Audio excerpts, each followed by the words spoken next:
front of you to demonstrate how to do the bed bath. So, I'm going to knock the door and enter inside the room. Then, I've already prepared all my equipment and everything for using for my bed bath procedures. I have my bath towels, top sheets.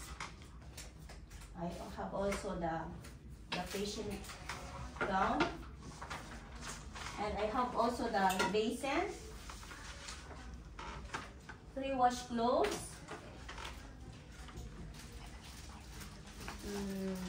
thermometer, soap, and everything that I need for performing the bath. Okay. Before I start, I would like to tell you vaping promotes health and well-being. It removes dirt, perspiration, and even dead cells from the skin. Bed bath is an excellent Bed bath is excellent time for moving the arms and legs. Okay, I'm gonna start how to do the bed bath. So first, I would introduce myself for my patients. Hi, Madam. Good morning. I am your CNA today. My name is Alban. So I would like to check what is your name, Madam. So your name is Miss Jennifer Hilario. How old are you? 36. And what is your? So wait. So who will you ask the name of your patient, right? Yes. Then the patient should answer. Right? Not yes. I will check her wristband also. Her so name. again, can I ask her name? What is your name? How old are you? Are we gonna ask the patients how old they are, or are we gonna ask for their birthday? What is your birthday month? Today I'm your CNA. I'm Alban to perform your bed bath. It's okay for you, ma'am? So now, ma'am, I'm going to start doing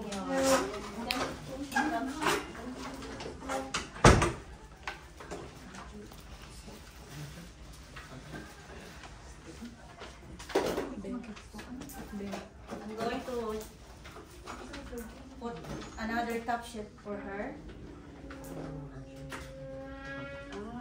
That one, we call that as bath blanket or dignity blanket or privacy blanket. Privacy. Ano pang iba? Washing cloth? Macintosh. I don't know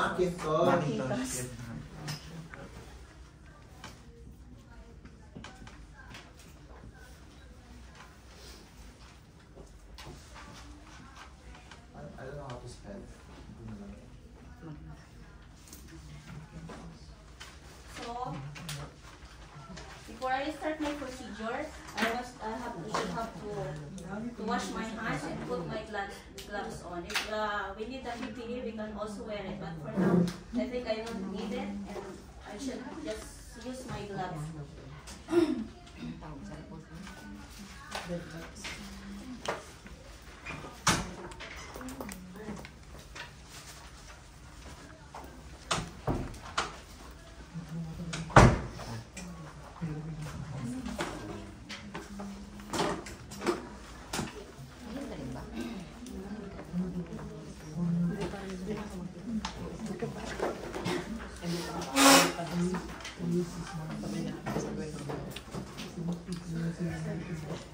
So we will pretend that the side rails is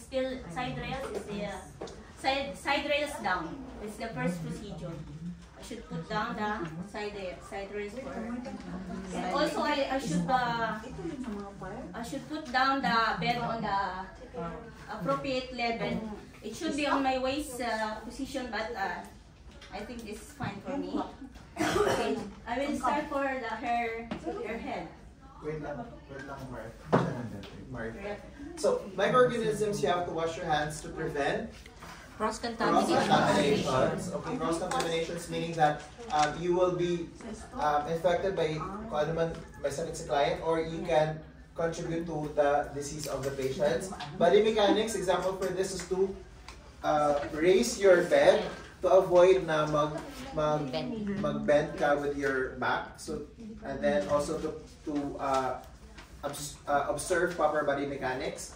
And then you have your privacy and comfort. Now you put the bath blanket, dignity blanket on her. You close the curtains. Do you check the AC also? I should also close the AC. Okay, sure. I'll give her. And privacy, close the curtains. Documentations, whatever findings you will see today, you have to document that. So if you see any abnormalities on her physical body like wounds or redness or anything, difficulty in moving or yung may mga kakulangan sa paggalaw, so you have to also take note of that. And then time and energy, as she mentioned, she already prepared her materials. But ideally, guys, we don't put it everywhere. You should put it on a tray with the, parang observe neatness pa rin and everything. Okay? So, clear? Before I start, I should check her body temperature.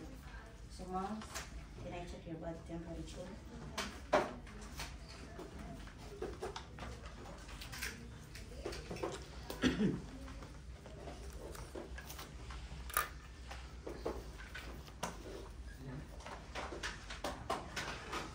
So your body temperature is 36.5.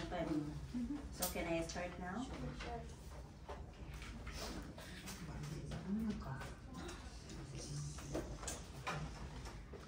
Before I start, I will do it for her face and for her head. I should put the towel on her head, under her head.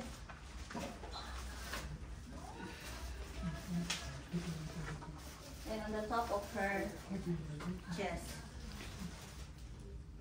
To provide comfort and privacy also.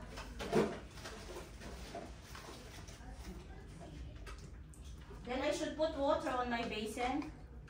It should be like 250 full warm water for the temperature of 43 to 46 degrees. Warm water. 280 ml.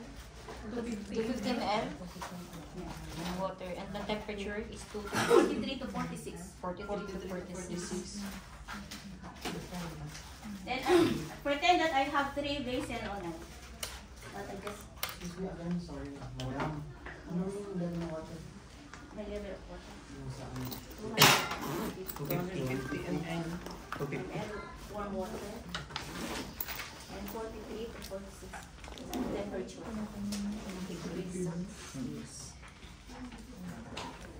So when we're going to do the bed bath, we should start from the far side, go to the near side. So for the cross contamination also, we should start from the far side, going to the near side, the patient's body. So I will start, madam, I will start with her face. So I have the towel. I'll make a mix. First, first I should wash her eyes. Without anyone can using soap, but I will not use soap for her eyes. So I will start from the. So let's all agree. Do we need to use soap or no?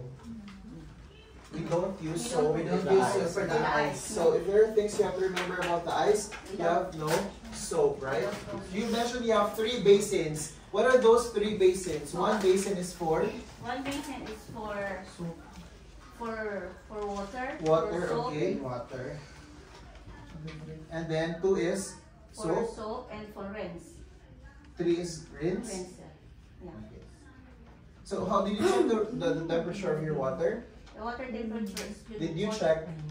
Oh yeah. Will you check? I would like to. Ma'am, can you please? No, first you have to check, right? How Yes. do you check? Yeah. So I can check the water temperature by the temperature, and I can also let the patients check if she can. So you don't have a thermometer. What will you use to check So, the temperature I of will let my water? patients to check. What if it's burning? You first have to check, Yeah. right? How will Yes. you check? So I check with my Elbow. elbow. Okay, go check. Okay, It's okay fine. sa'yo? Yes. Okay, then check with the patient. Can you also please check this for you? Na, ito Never din. mind. Hands lang. Okay. Okay, fine. Now let's go to eyes. Go, no soap, right? Yeah. Water lang. Okay, game. Show the eyes. So first we should start from the far side, going to the near side. So that's part of your body mechanics, right? Yes, sir. Or time and energy, siguro din it will fall for time and energy. Farthest Far to going nearest. to, yeah. Okay. So first I should start. To the, Ano? Acting lang. Wala ka lang style.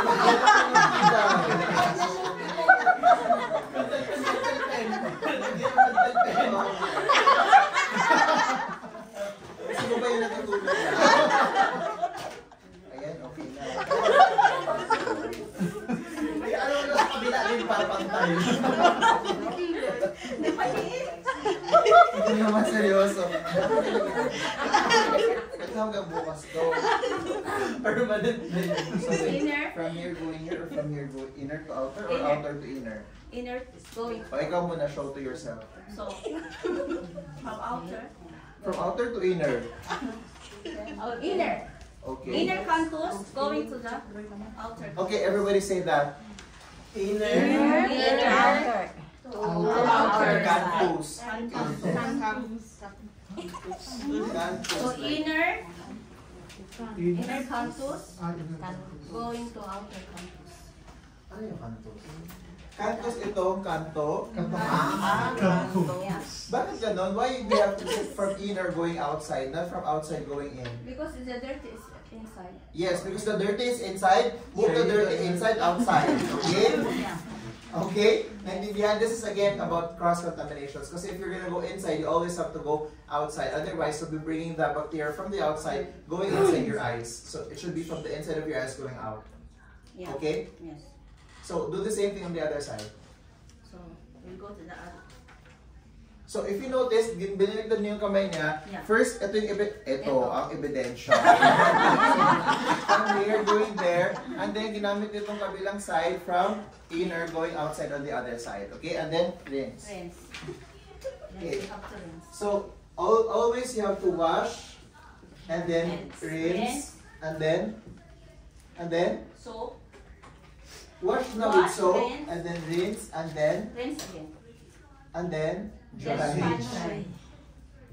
Then Always dry. wash, rinse, and dry. Yeah. Okay? So another way is wherever you go for bed bath, your towel goes with you. Okay? So if you're in the leg part, you always have to move the towel to the leg part. Naintindihan niyo ba? So, paulit-ulit lang siya. Wash, rinse, and dry. Wash, rinse, and dry. The only difference is with the eyes, we don't use water. So when you wash it with soap and water. When you rinse, obviously you just have to use the water.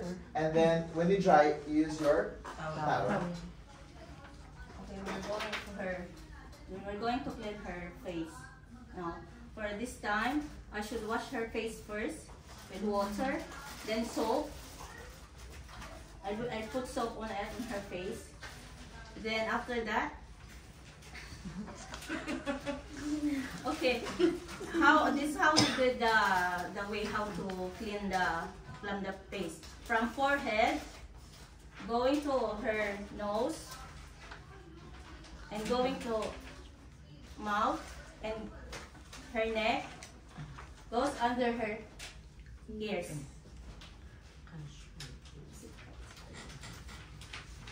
Then rinse and pat dry again. Okay, so for the eyes, for the face, we have different techniques that we have to follow so that you will not miss any parts of the body, okay? So, are you following this ito? Yes. Okay, so on your face, you can use itong terms na to, or you will not forget. Letter A technique, okay, or letter Z technique, or W. Huh? Three. 33 technique. Parang Yeah. ganyan. Okay, let's first show the A technique. Ikaw, The A. letter A. I didn't know the A. A. Alam mo ba yung shape ng letter A? Okay. So, from forehead to the cheeks, okay, going down. O, tama na. Then Ano ba yung letter A? Ay, di ba yung letter A? May letter A ba na dito? Okay, then, okay, the other side. So, forehead, going to the cheeks, going dito, pag ganun. And then, across your face. Can we all do it together? Okay, so kunwari, nakaganito ng towel. So, from the forehead, going to the cheeks, ito dito, then sa neck, and then clasp. Okay? And then on the other side naman, ganito, and then here, dito, dito, dito sa likod lang. Letter A. Simple lang, okay? Next is letter Z. Z and then, forehead. so from forehead Nose. to the face, across the face, and then dito sa jaw, and then dito, and then palabas. Then, opposite side, ganito, and then, that's letter Z technique. And then 33 naman is simply 33. So, from the face, okay, going to the cheeks, okay, then going to the back of the ears, and then dito sa jaw, and then dito sa neck, and then exit, okay? And then do the same thing here, and then dito sa back of the ears, and then sa jaw, and then dito.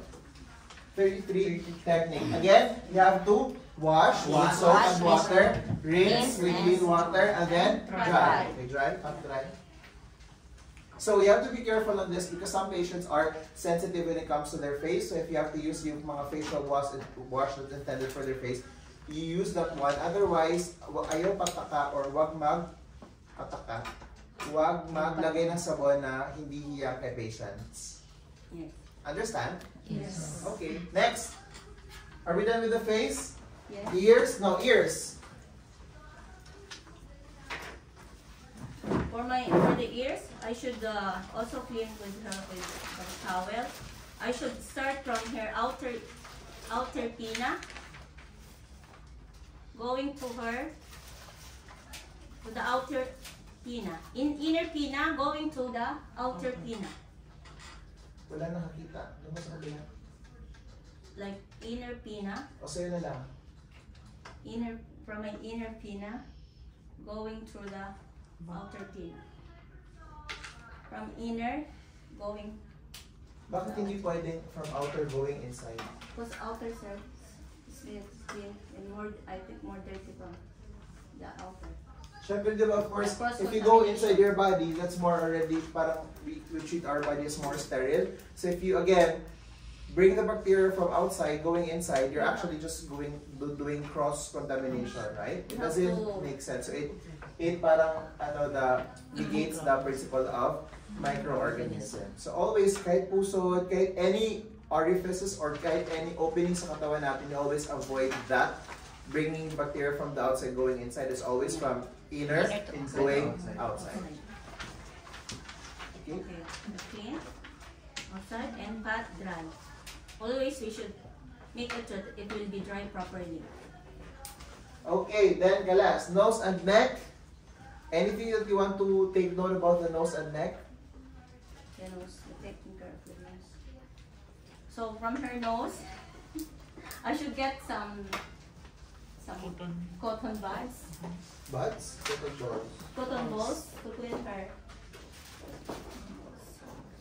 Ito, meron ako. Ito.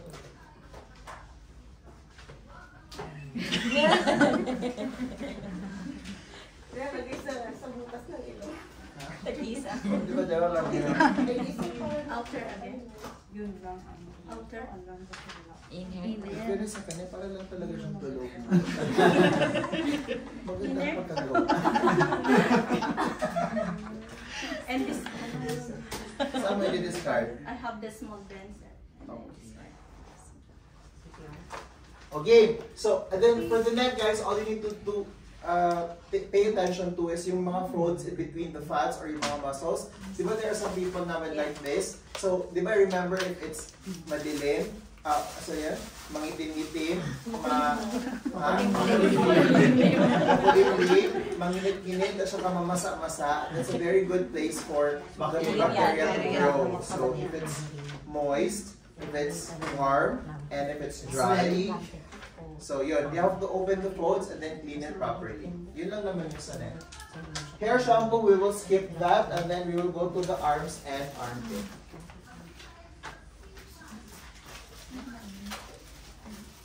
I should start from her forearms. So I should put every time we do this procedure, we should Make sure that she has the towel under her arms. So my question to that, sir. So remember that we should just only expose the body that we need to clean it to provide to avoid killing. Jen, wait lang ha. Ano yan, Palen? Yung i-arrange, sir. Anong topic po? Yung may cuff, may collar. Ay, that's ironing. Leave it.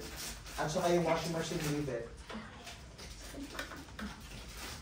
So the first thing that I'm going to do is to rinse her hands, soap and pat dry. When we do for washing her hands and her arms, we should start distal to going to proximal. I like that. What do you mean by distal going to proximal? Distal is from the hands going to outline. So, distal is from the word distance. So, tandaan niyo from malayo, palapit, right? So, for this is your arms going to your upper arm, going to your armpit. Yes. So, I should start from her hands, going up, outside part, inner part, going to her axilla, going to the axilla. Then, again, I will do it with soap, rinse, and water, and pat dry. Remember, distal going to proximal, and all the way to her axilla, and pat dry. And we'll do it the same, arms the same I did. Okay, so normally guys, in a real situation, whenever you're working on, for example, this arm, you should be on the other side, okay? Avoid like overstretching or yung mag-bend ka, because again, it could cause ergonomic hazard, right? Or back pain, injuries, or whatsoever. So make sure if you're cleaning on this side, you have to stay on this side and make sure that the side rests are on just in case the patient will, to avoid falling, right? So now if this is your arm, binadala ko kayo ng ganito, right? Yes. Okay, anyway, we'll practice it later. So once you have this, you have to do long circular motions. Okay, ideally guys, at this point, you should have already parang i-dip mo na yan kay patient's hands in the preparations for your nail care and foot care. But since we will skip that because there's a different reporter for that, so I will skip that part. So long circular motion. So long circular motion, okay? And then wash, rinse, and wash and rinse lang pala. And then long circular motion, and then one stroke from the axilla or underarm from here going outside. Okay? And then do the same thing and do as necessary. If you think na madami pa siyang mga dumi or anything, do it again. And then once it's done, wash, rinse, and then pat dry. Okay? Now we're done with this. So Let's move on. You want to say something? Okay. You're going to do the same. You want to say something? No, sir. So you want to say something or not? No. Okay. Chest and breast. So chest for men, breast for women. Okay.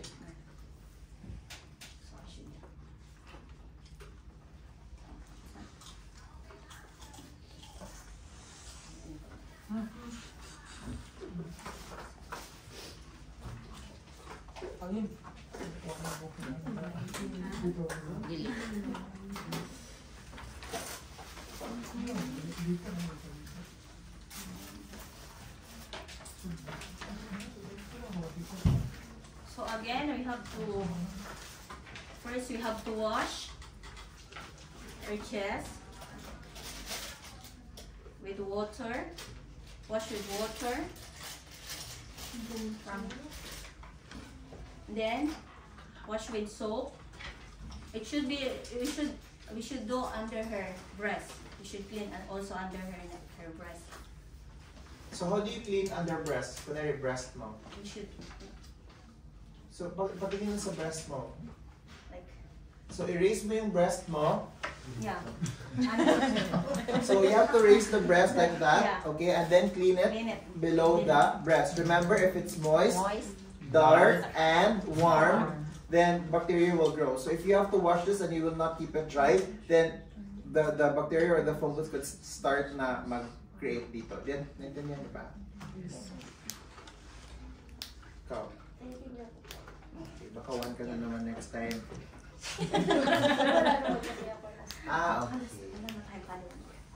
Sir, may Okay. question po ako. Yeah. Like for example, are we going to use the same towel in different we parts have- of the body? No. We have 3 towels. We should use. On 3 basin, we have 3 towels to use. Separate for the soap. For rinse, separate. For soap and for rinse and dry. So it means 3 in basin. only basin it's only one towel as well. In one basin, you should have 1 towel. And another, you have 3 basin to use it. And 3 washcloths. So it's same towel in different parts. Yes. Only different is the basin. So we're finished our chest. Now we have to move on her legs. So, No. Abdomen, abdomen, paa, and umbilicus. Umbilicus is pusod or umbilical cord for the baby. So let's focus on abdomen. Okay, you have to expose lang whatever is necessary. So yeah. let's assume na si patient's already naked inside. But still, for privacy reasons, even if the patient's already undressed inside, you have to still put privacy blanket. So for abdomen, again, there is no right or wrong. You just have to make sure you keep it dry because in between the folds of your fats and all your muscles could harbor organism. So either you do like this, okay, or you do pababa, whatsoever. Just don't miss any part dun sa abdomen. But if ever may mga bilbil, open the bilbil and then clean. Gets? But for umbilicus, we have a separate topic for that. But just to let you know, if it's an umbilicus, if it's a fresh one, you have to again wash from inside going outside. Not from outside going inside. But we'll have a different topic on that for the baby bed bath. I'm not sure if my baby bed bath. Infant. Yeah, infant? Okay, sure. So we're done with that. Next, we go to legs and pericare. Again, we will skip pericare because we will discuss pericare soon. So we'll just go through the legs. So dry. Okay. So again, we're going to start from the far side of her legs.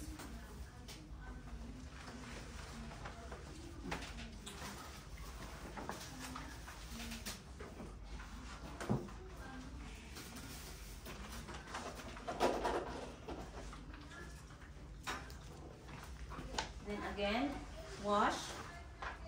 We have to wash, soap, rinse and dry. So we're going to start from down, going Long circular motion. long circular motion. Ulitin mo ngayon long circular motion. Long circular. No, parts dito muna. Baba lang. Long. No, that is small circular. Long, make it long. Long circle. Don't. That's very long. Below the knee. Below the knee. No. Circulation. Balik ah. Paikot. Okay. Okay, one more. Sige, paikot. Long circular motion. Okay, the other side. Long circular motion. Okay, good job. Next, do sa upper thigh. Kung ganyan ka matagal ka matapos, ma'am, may admission po tayo, ma'am. Okay. We already washed with soap, rinse, and pat dry.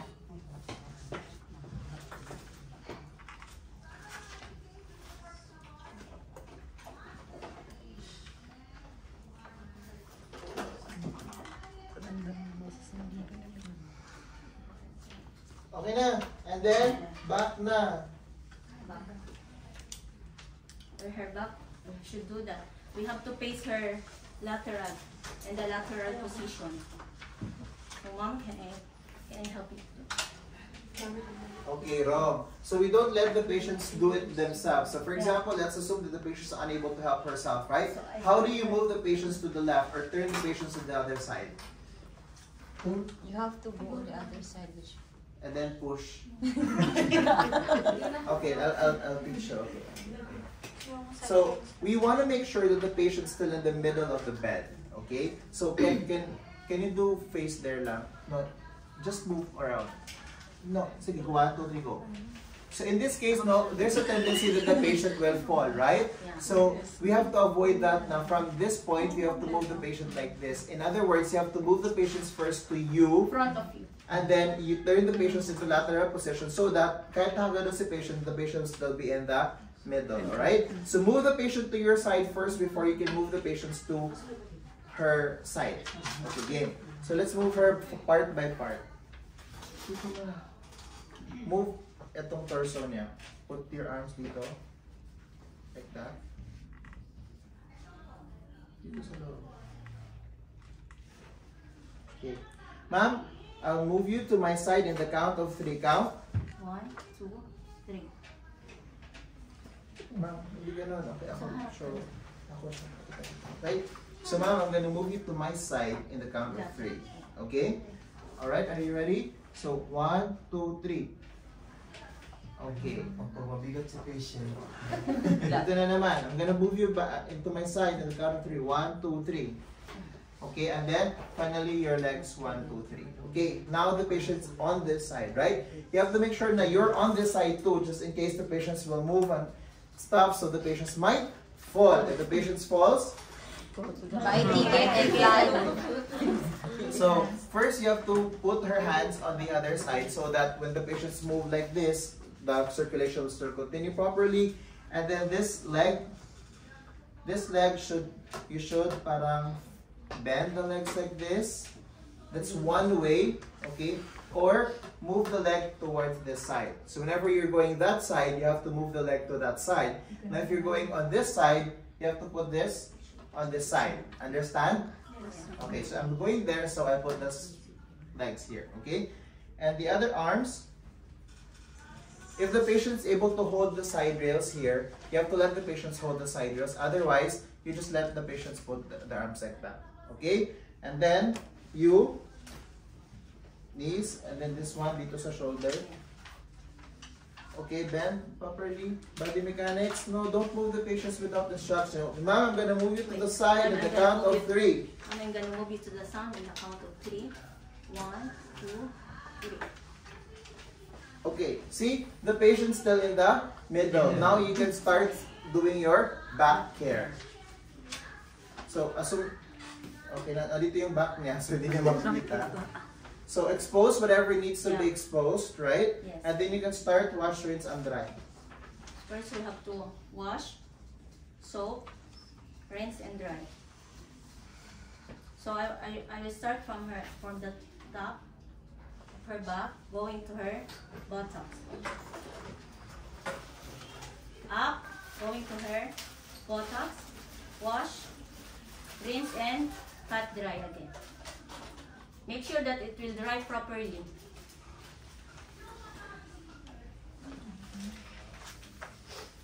Hold on. Also, after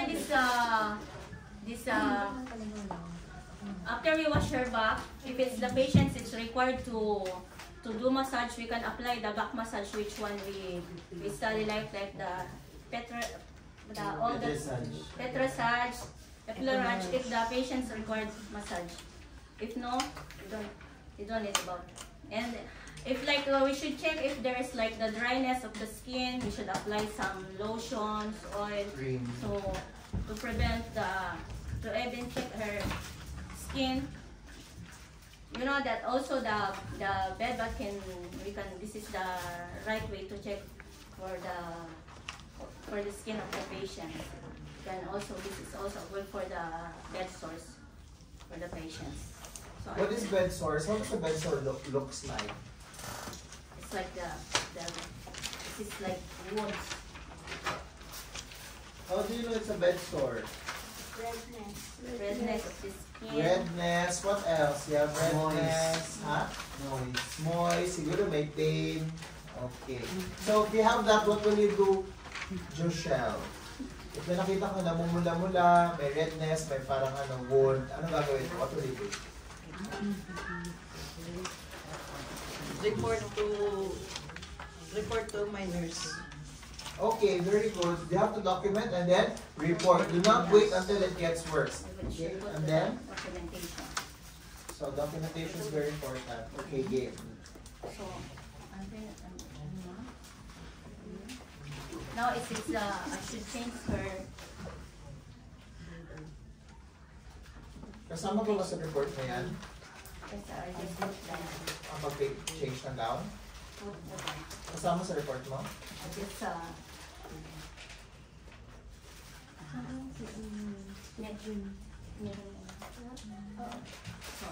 that's it. Thank you. Wait, I should first do her everything. What I need, I should before I go out to the room. I should arrange all the things.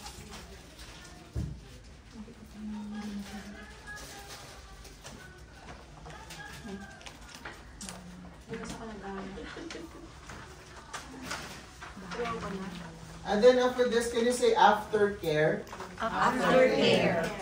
Whenever you're done with anything, it's the responsibility of the CNA to do aftercare. Meaning aftercare, cleaning, disposing all the materials to its proper disposals, cleaning. Wala na, nakita ng pepe ni patient. So ang privacy niya, wala ang privacy ni patient. Andito. Sabi pa siya, cover the patients for privacy. Pagkatapos pala, ibiyan niyo lang yung pepe ni patient. Sir, question, sir. Sino maglilinis sa private part ng patient? Okay, now that's a good question. So you have to assess whether the patient is capable of doing that. Remember that during the urinal, use of urinal, you provide her with the towel or the wet tissues. So, madam, would you like to clean your peri area yourself? Or if they can, obviously, if comatose, if patients are paralyzed whatsoever, you have to do it for them, right? So if she's able, let her do it. If she's not able, then you have to do it. She's not able but she's aware. Madam, like, hindi lang niya maabot. So she's not able. she's not able but she's conscious. Is that what you mean? She's conscious but she cannot do it. Maybe may fractures and everything. So wala, ikaw talagang nag-go. So after I finish, I put I will write down all the documentation. I arrange everything of my things. I write down the documentations about what I did on her bed bath, what I see on her skin, and everything. So put the side rails back on, lower the bed, turn on the AC, open the curtains, and then let her watch TV now, okay? And then you have to put this one. Anong tawag natin dito? Ha? Call bell, right? So if you need anything, just call me with the call bell and then I'll be there. Okay? Cool, any questions? Questions, what if you start watching a male patient and the male patient starts to get an erection? It's normal. So what will you do? Just leave it. You stop, then you give him some time. You stop and then give some time. Ikaw? Just leave it because it's normal. Unless if there's So you leave it by leaving it? You mean continue with... continue unless if the patient start Touching. or harassing with you. Okay, what else? What are the other opinions? Postpone. You? What are your opinions? Same. What same? Which same? We need to if we are like, for example, we are taking care of a meal, we need to stop and then let him do what he wants. Okay, according to ethics though, when if the patient starts getting an erection, okay, in that situation, you have to stop the procedure and give the patients time for themselves, okay? So Mr. Johnson, I'll be back in 5 minutes if you want to have time for yourself. But what if the patient starts touching you maliciously? Is it common that it will happen? Kasi diba, the patient's naked and all that, and then maybe you're doing this early morning and stuff like that. So if the patient starts touching you now, I will move away. You should go away from her. you should go away from your patient. Ikaw, Ray. yeah, same, then you need to report that one. Pero si Piolo Pascual ang patient. Ah, Go! sige. Ito lang Sige, mga ginagawa what is- sir, baka meron